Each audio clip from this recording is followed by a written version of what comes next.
શું છે? દર્પણ. આજે આપણે ગણિતમાં દર્પણ આકૃતિની સમજ મેળવીશું. દાખલા તરીકે દર્પણ આકૃતિ જોવી હોય તો આપણને પરીક્ષામાં આવો સિમ્બોલ આપેલો હોય.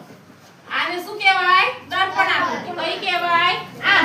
આને જોવું હોય આમ મૂકવાનું. પડી ખબર? અને જો આવું આપ્યું હોય એ અને નીચે દર્પણ આપ્યું હોય તો ક્યાં મૂકવાનું દર્પણને?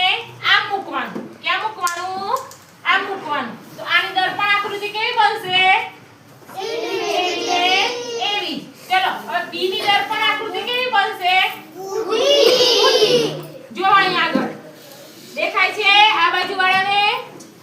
દેખાય છે ને? કેવી બનશે? ઊંધી. આમ સી ની ઊંધી. કેવો સી બનશે? આવો સી બનશે. જો દેખાય? આની કે તો કેવી બનશે? આ સીધી. અને આ બાજુથી જોવાનું. કઈ બાજુથી જોવાનું? આ બાજુથી જોવાનું. તો આ કેવો લાગશે? સી સીધો. દેખાય છે ને અંદર? દેખાય? ચલો પછી ડી ને. ચલો ડી ને નીચેથી જોવો છે. કેવી રીતે જોવાનો? આમ. કેવો રહેશે? એવો ને એવો જ રહેશે. કેવો રહેશે? એવો ને એવો જ. ચલો ઓ ઓને આ બાજુથી જોશો, આ બાજુથી જોશો, બધી બાજુથી જોશો તો કેવો લાગશે? એવો ને એવો.